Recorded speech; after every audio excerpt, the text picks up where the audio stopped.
C'est en Bretagne que Patrick Marcilly a construit la première Domespace.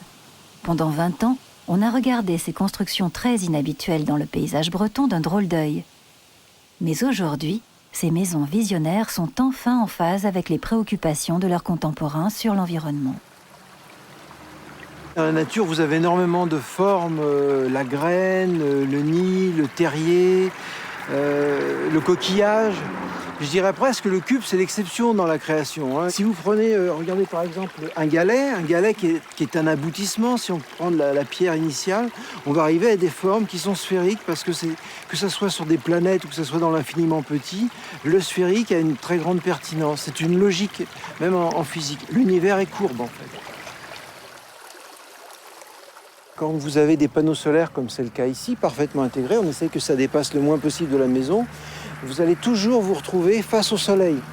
Au lieu d'attendre en fait le mouvement apparent du soleil et donc avoir un rendement qui est vraiment optimum à un moment précis de la journée, nous, du matin jusqu'au soir, on va se tourner vers le soleil et donc récupérer le maximum d'énergie. On n'est pas passif par rapport à la course du soleil. Ces baies vitrées, elles aussi, vont se retrouver en fait dirigées vers le soleil quand on veut récupérer le maximum d'énergie. Et inversement, si on veut se protéger du soleil parce qu'il y a énormément trop d'énergie, eh bien on va mettre la partie non vitrée vers le soleil et on va récupérer sur la zone salon en général de l'ombre et donc une meilleure régulation thermique tout au long de l'année. Faire tourner une maison sur elle-même n'est finalement pas une idée si bête ni si difficile à mettre en œuvre.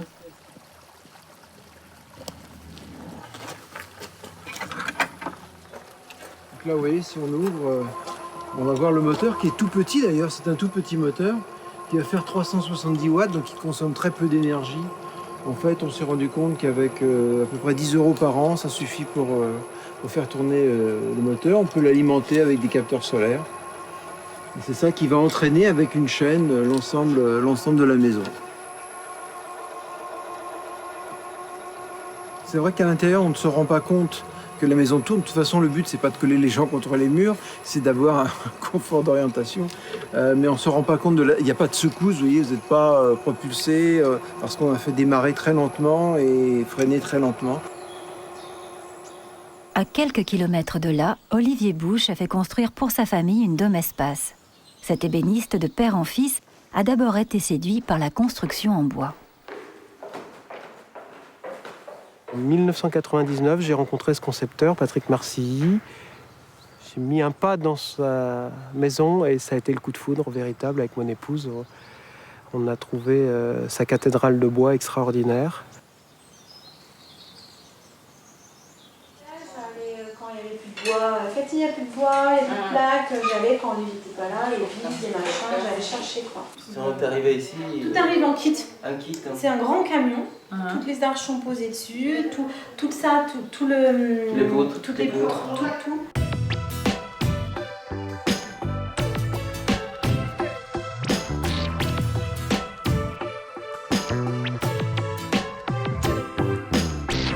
Cette maison en kit, Olivier Bouche l'a complétée en faisant des choix qui augmentent ses qualités environnementales. J'ai rencontré des acteurs locaux et on a décidé de travailler ensemble en construisant l'intérieur du bâtiment uniquement avec des matériaux naturels et en créant une inertie pour améliorer le principe du bioclimatisme. C'est-à-dire une coque sans inertie et puis à l'intérieur des matériaux qui vont maintenir la chaleur ou la fraîcheur en fonction de la saison.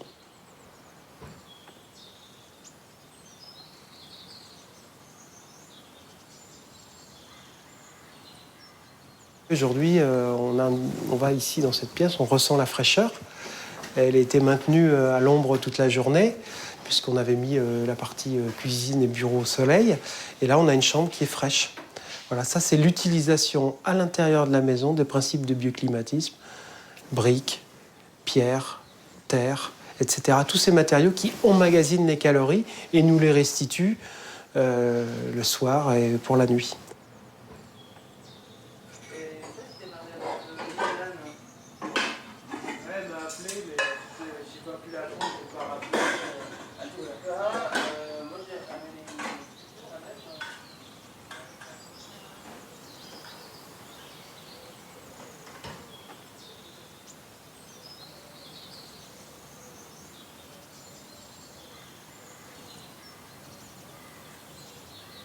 On va remonter dans la partie tuyauterie et on va passer dans l'espace. Tu vois, ici, je stocke mon bois, je le laisse sécher. Celui-ci, il a été scié par mon papa, c'est de l'orme. Il a 37 ans de séchage. C'est extraordinaire et on va pouvoir faire du mobilier. On va prendre notre temps. On va remonter jusque dans la maison.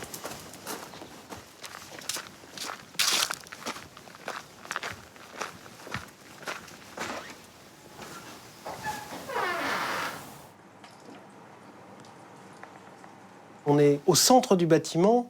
Toute l'architecture est supportée par cette couronne métallique qui vient connecter les arches que vous avez au centre du dôme.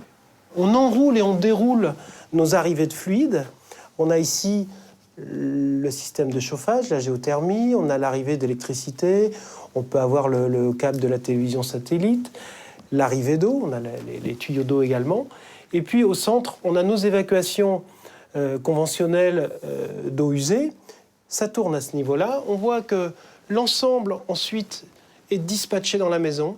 Il n'y a rien de noyé dans le béton. Tout est accessible à tout moment. C'est la cale du navire, en quelque sorte. Cette maison, elle est conçue comme un navire. C'est pour ça qu'elle est parasismique et paracyclonique.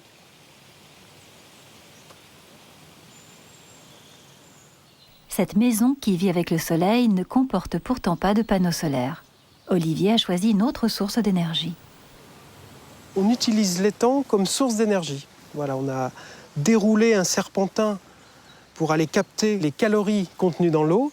Ensuite, on ramène à notre pompe à chaleur cette énergie et ça va, avec un réseau de basse température, chauffer l'ensemble du dôme. C'est fabuleux puisqu'il y a un rendement exceptionnel. Même quand l'étang est gelé, par -15, le système fonctionne. La véritable valeur ajoutée du soleil vient du plaisir que l'on a à vivre dans cette maison. Ça sort un petit peu de l'idée que l'écologie, c'est quelque chose qui ressemblerait à un retour en arrière.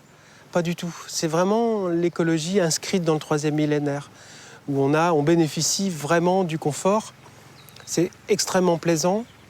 C'est vrai que jouer avec le soleil dans toute la partie de la saison printanière où le matin, on va prendre son petit déjeuner au soleil, c'est-à-dire on éteint la lumière. Et puis le soir, on va prendre également le dîner à l'ouest, le matin à l'est, le soir à l'ouest. On bénéficie vraiment, c'est une vraie complicité avec le soleil. C'est ça le grand changement.